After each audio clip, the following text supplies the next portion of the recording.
Hello दोस्तों, नमस्कार। आज के इस न्यू वीडियो में आपका स्वागत है।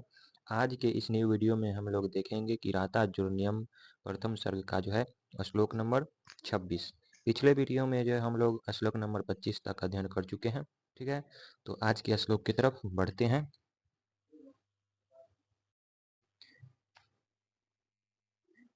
इति इर इत्वा गिरम अत सत्क्रिये गथे अत पत्यो वन सन्निवासिनां प्रविश्य कृष्णा सदनम महीभुजा तत् आचक्षे अनुज सन्निधौ वचः। अर्थात अगर अन्वय देखेंगे तो वनस यानी कि वन सन्निवासिनाम अर्थात वनवासियों के, ठीक है, वन सन्निवासिनाम पत्ते इति गिरम इर इत्वा आत सत्क्रिय इति, अर्थात आत सत्क्रिय गते यहाँ पे है ना। तो वनवासियों के जो है स्वामी के इस प्रकार वाणी को जो है यानी कि वाणी को इर इत्वा कहकर जो है उचित सत्कार पाकर चले जाने पर यानी कि गते चले जाने पर अथ अनंतर महीभुजा अर्थात राजा युधिष्ठिर द्वारा जो है कृष्णा सदनम अर्थात द्रौपदी के आवास में प्रविश्य यानी कि प्रवेश करके अनुज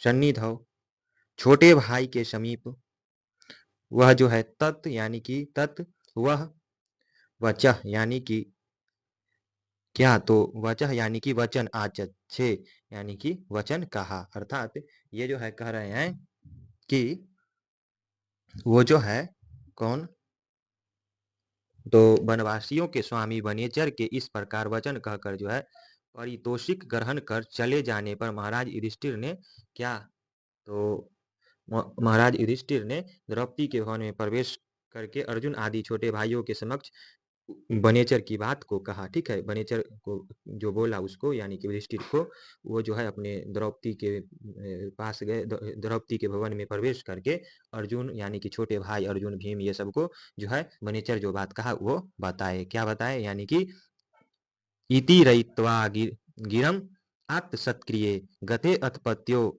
वन सन्निवासिनाम, यानी कि कह रहे हैं प्रविश्य कृष्णा सदनम महीभुजा तत् आचक्षे अनुज सन्निधौ वचः, यानी कि इस श्लोक के माध्यम से यही कहना चाह रहा है कि वनवासी के स्वामी वनेचर यानी कि वनवासियों के जो है स्वामी वनेचर के इस प्रकार जो है सभी बात जो पिछले श्लोक में बतलाए हैं वो सब कहने पर जो है महाराज युधिष्ठिर द्रौपदी के भवन में गए और अर्जुन आदि को जो है ये सब बात बतलाए। अर्थात जो है पूर्वोक्त जो है प्रकार से दुर्योधन का वृत्तांत कहकर एवं युधिष्ठिर से पुरस्कार प्राप्त कर वह वनेचर वहां से चला गया। युधिष्ठिर ने कुशल राजनीतिज्ञ की भांति शत्रु पर जो है आक्रमण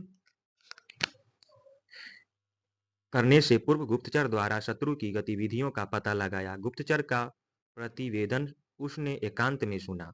उस प्रतिवेदन पर विचार करने हेतु एवं भावी युद्ध नीति को बनाने हेतु अपने भाइयों की मंत्रणा लेना आवश्यक समझा। इस निमित्त यानी कि द्रौपदी भवन में प्रवेश कर वहां पर अपने भाइयों के समक्ष वनेचर के द्वारा लाए गए गुप्त समाचार सुनाए। इससे पर्याप्त मंत्रणा के बाद ही निर्णय लेना युधिष्ठिर की बुद्धिमत्ता एवं नीतिज्ञता संकेतक है। ठीक है, यानी कि वो जो है निर्णय लेंगे वो क्या, तो सभी को बतलाकर यानी कि गुप्त समाचार सुनाए किसको, तो अपने भाई को, और इससे पर्याप्त मंत्रणा के बाद ही वह युधिष्ठिर जो है निर्णय लेना उचित समझते हैं। निशम्य सिद्धिं द्विष्टाम अपाकृति ततः तत्सत्या विनियंतुम क्षमा नृपस्य मन्युव्यवसाय दीपिनी उदाजहार द्रुपदात्मजा गिरा। अर्थात अगर अवन में देखेंगे तो ततः ततः द्रुप आत्मजा द्विष्टाम द्विष्टाम सिद्धिं निश्यम अपाकृति अपाकृति विनियंतुम यानी कि विनियंतुम क्षमा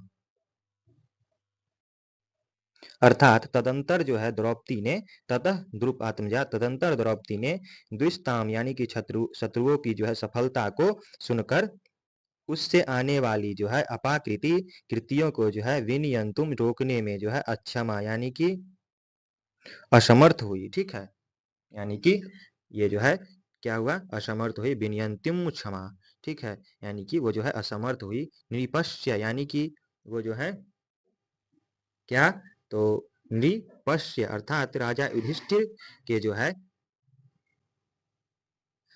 युधिष्ठिर के मन्युवशा यह दीपिनी अर्थात यानी कि ये जो है क्रोध और उद्योग को उत्प्रेरित करने वाली गिरह यानी कि वाणी बोली। ठीक है, अर्थात वो जो है द्रौपदी यानी कि द्रुपद पुत्री द्रौपदी कौन, तो यहाँ पे जो है द्रुपद पुत्री कौन, तो द्रौपदी यानी कि द्रुप आत्मजा यानी कि द्रुपद पुत्री द्रौपदी युधिष्ठिर जो है राजा युधिष्ठिर द्वारा शत्रुओं की सफलता की बात सुनकर शत्रु के द्वारा किए गए अपकृत्यों के स्मरण से जो है उत्पन्न क्रोध को रोकने में असमर्थ हुई। राजा राजा युधिष्ठिर के क्रोध एवं उद्योग को उद्दीपन करने वाली वाणी बोली। ठीक है, कैसा वाणी बोली, तो क्रोध एवं उद्योग को उद्दीपन करने वाली किसको, तो युधिष्ठिर के उद्दीपन। ठीक है, यानी कि इस श्लोक में द्रौपदी के हृदय की शुभ स्थिति की ओर संकेत किया गया है।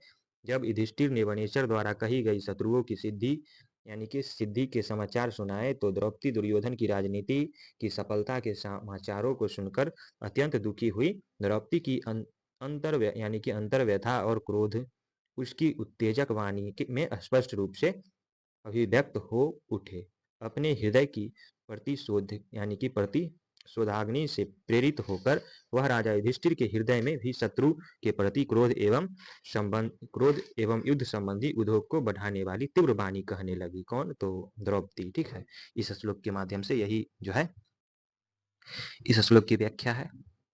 यानी कि वो जो है द्रौपदी जब सुनी ऐसा कि वो आगे बढ़ रहा है कौन, तो दुर्योधन अपने जो है पिछले श्लोक में बताए थे कि वो राजा को जो है अपने मित्र को मित्र के समान नहीं भाई के समान समझता है, ये सब सुना, वो उसके राज्य में वृद्धि हो रहा है, ये सब सुनकर जो है ऐसा बोली कौन, तो द्रौपदी। द्रौपदी के हृदय में जो है शुभ स्थिति की ओर संकेत किया है। यह श्लोक में युधिष्ठिर वनेचर द्वारा कही गई शत्रुओं की सिद्धि के समाचार सुनाए तो द्रौपदी जो है दुर्योधन की राजनीति की सफलता के समाचारों को सुनकर अत्यंत दुखी हुई और जो है क्रोध युक्त वाणी बोली।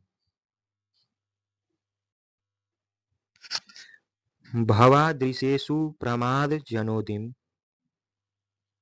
भवत्यधिक्षेप इव अनुशासनम तथापि वक्तुम व्यवसाययन्ती माम निरस्त नारी सम्या दुराधया।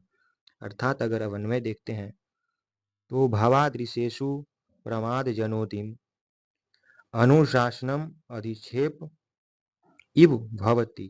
ठीक है, भवत्य भवती अर्थात आप जैसे लोग यानी कि भवादृशेषु आप जैसे लोग के विषय में प्रमाद जनोदिम यानी कि स्त्रियों द्वारा कहा गया अनुशासनम शिक्षा या उपदेश वचन अधिक्षेप इव जो है अपमान के तुल्य है होता है। ठीक है, तथापि फिर भी जो है कौन, तो निरस्त नारी सम्या। निरस्त नारी सम्या अर्थात निरस्त नारी सम्या नारी जनोचित सीमाओं को निरस्त करने वाली दुराधय अर्थात तीव्र मानसिक व्यथाएं तीव्र मानसिक व्यथाएं मुझको जो है व्यक्तुम यानी कि व्यक्तुम कहने के लिए जो है व्यवसायंती अर्थात व्यवसायंती यानी कि उद्यत करती है। ठीक है, अर्थात द्रौपदी ये जो है बोल रही है, क्या बोल रही है द्रौपदी, तो द्रौपदी जो है बोल रही है इस पद में द्रौपदी अपनी असहनीय मानसिक पीड़ा की ओर इंगित करती हुई बिना मांगे परामर्श देने की धृष्टता के लिए क्षमा याचना करती हुई कहती है, आप जैसे लोग के प्रति नारी जन की कही हुई बात यानी कि आप जैसे लोगों के प्रति जो है नारी जन की कही हुई बात अपमान के समान है। तथापि स्त्री जाति की जो है शालीनता को नष्ट कर देने वाली बुरी मनोव्यथाएं मुझे कुछ कहने के लिए जो है बाध्य कर रही है। ठीक है, द्रौपदी के कहने का भाव यह है कि आप जैसे नीति निपुण विद्वान के समक्ष कौन नीति विद्वान है, नीति निपुण विद्वान है कौन? तो युधिष्ठिर। ठीक है, नीति निपुण विद्वान के समक्ष मुझ जैसे साधारण स्त्री के द्वारा कर्तव्य मार्ग का उपदेश प्रदान करना सर्वथा अनुचित एवं धृष्टतापूर्ण है। यह सब मैं भली प्रकार जानती हूँ, फिर भी शत्रुओं की सफलता को सुनकर मेरे हृदय को जो वेदना हो रही है वह मुझे यह सब कहने के लिए मजबूर कर रही है। द्रौपदी के कथन का आशय यह है कि मेरी मानसिक पीड़ा इतनी जो है अधिक है, यानी कि मानसिक पीड़ा इतनी अधिक है कि उनके कारण मैं नारी की समाज स्वीकृत सामान्य बुनियादी मर्यादाओं को जो है तोड़कर अपने उद्गार प्रकट करने के लिए मजबूर हो गई हूँ। ठीक है, ये जो है द्रौपदी कह रही है। अगला श्लोक है अखंडम अखंडल तुल्य धाम भी चिरम धृता भूपति भी स्ववंशजय त्वया आत्महस्तेन मही मदच्युता मतंग जैन शक्र इव अपवर्जिता। अर्थात अब अन्वय अगर देखेंगे तो अखंडल तुल्य धाम भी अर्थात अखंडल तुल्य धाम भी अर्थात इंद्र के समान तेज वाले स्ववंशजय अपने ही कुल में उत्पन्न भूपति भी अर्थात राजाओं के द्वारा चिरम यानी कि बहुत समय तक जो है अखंडम यानी कि पूर्णतया धृता यानी कि अखंडतम यानी कि पूर्णता धारण की गई। ठीक है, मही यानी कि पृथ्वी त्वया। ठीक है, त्वया पृथ्वी तुम्हारे द्वारा जो है आत्महस्तेन यानी कि आत्महस्तेन अपने हाथों ही जो है अपने हाथों ही मदच्युता अर्थात मदच्युता मदजल को बहाने वाले मतंग जैन अर्थात मतंग जैन मत वाले हाथी के द्वारा जो है सग्रीव यानी कि पुष्पमाला। ठीक है, सग्रीव यानी कि पुष्पमाला के समान अपवर्जिताम अर्थात त्याग दी गई। ठीक है, इस श्लोक में जो है इस श्लोक में अपने अधिकारों के प्रति उपेक्षा वृत्ति रखने वाले राजा युधिष्ठिर ही आलोचना करती हुई यानी कि राजा युधिष्ठिर की जो है आलोचना करती हुई द्रौपदी कहती है इंद्र के समान तेजस्वी अपने पूर्वजों यानी कि इंद्र के समान जो है तेजस्वी अपने पूर्वजों के द्वारा चिरकाल तक अखंड रूप से उपभोक्त पृथ्वी को तुमने मद वाले हाथी के द्वारा फेंकी गई माला के समान अपने हाथों ही त्याग दिया है। ठीक है, द्रौपदी युधिष्ठिर को उपालंब देती हुई कहती है कि जिस संपूर्ण राज्य भूमि का इंद्र के तुल्य प्रभावशाली आपके पूर्वज राजा लोगों ने उपभोगो यानी कि उपभोग किया था उस संपूर्ण राज्य को आपने अपने हाथ से ही उसी प्रकार छोड़ दिया जिस प्रकार समस्त यानी कि जिस प्रकार मस्त हाथी अपने सिर पर रखी हुई सुंदर माला को अपनी सूंड से खींचकर दूर फेंक देता है।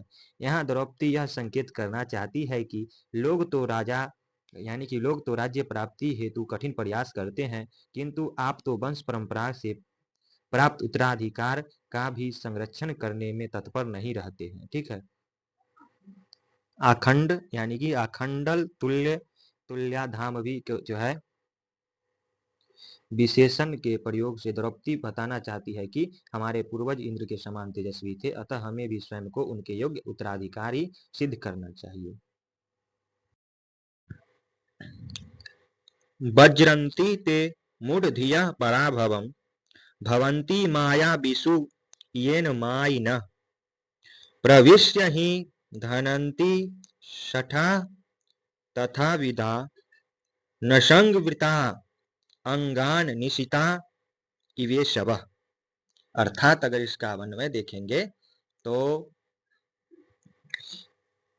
ये यानी कि माया विषु ये माया विषु मायिन न भवंती। ठीक है, अर्थात ये जो है बोलना चाह रहे हैं क्या, तो ये जो है ये अर्थात जो है माया विषु कपटी जनों के संबंध में माइन अर्थात कपट व्यवहार करने वाले माइन अर्थात कपट व्यवहार करने वाले न भवंती नहीं होते हैं। अर्थात जो कपटी जनों के संबंध में कपट व्यवहार करने वाले न नहीं होते हैं ते यानी कि वे जो हैं मूढ़ धियः अर्थात मूर्ख बुद्धि के लोग, पराभवम अर्थात पराजय अपमान को, वज्रंती यानी कि प्राप्त होते हैं। ठीक है। सठा अर्थात यहाँ पे जो है सठा धूर्त लोग, तथा विधानम यानी कि तथा विधा यानी कि तथा विधानम उस प्रकार के असंगवृता अंगान अर्थात असंगवृता अंगान कवच आदि से न ढके हुए नग्न शरीर वालों को, निशिता अर्थात तीक्ष्ण धर वाले जो है तीक्ष्ण धर वाले जो है ईशवः अर्थात ईशवः यानी कि इवेशवः। ठीक है। यानी कि बाणों के समान जो है प्रविशय यानी कि प्रविश्य अर्थात प्रवेश करने, धनंती जो है प्रवेश करके जो है नष्ट कर देते हैं। ठीक है। इस श्लोक में जो है द्रौपदी दुष्ट लोग के प्रति जैसे तैसे व्यवहार करने का परामर्श देते हुए युधिष्ठिर से कहती है, जो मायावियों के साथ मायावी नहीं बनते वे मूढ़ बुद्धि पराजय को प्राप्त करते हैं। 60 लोग ऐसे व्यक्तियों में प्रवेश कर अर्थात उनके आत्मीय बनकर उन्हें मार डालते हैं, जैसे तीक्ष्ण बाण नग्न शरीर वाले योद्धा के भीतर घुसकर उसे मार डालते हैं। जो मायावी लोग के साथ प्रवंचना का व्यवहार नहीं करते हैं वे पराजय को प्राप्त होते हैं, क्योंकि धूर्त लोग ऐसे अनावृत शरीर वाले लोगों के अंतः प्रविष्ट होकर जो है उन्हें उसी प्रकार मार डालते हैं, जैसे तीक्ष्ण बाण कवच रहित शरीर वाले लोगों के भीतर प्रविष्ट होकर उन्हें मार डालते हैं। अतः मायावी लोगों के साथ सज्जनता का व्यवहार नहीं करना चाहिए। इस श्लोक में द्रौपदी के कथन द्वारा इस राजनीतिक सिद्धांत का समर्थन किया गया है कि धूर्त शत्रु के साथ धूर्तता करना ही उचित है। जो सज्जन धूर्त जनों के साथ शांतिपूर्वक व्यवहार करते हैं वे धोखा खा जाते हैं, जैसे कि कहा जाता है कि आर्जवम ही कुटिलेषु न नीति। ठीक है। अर्थात ये जो है हम लोग 30 नंबर श्लोक तक आज पढ़े हैं। ठीक है। तो मिलते हैं अगले वीडियो में अगले श्लोक के साथ। अगर वीडियो अच्छा लगता है तो लाइक कर दीजिए और सब्सक्राइब कर दीजिए, अपने दोस्त के साथ भी शेयर कर दीजिए। ठीक है। नमस्कार।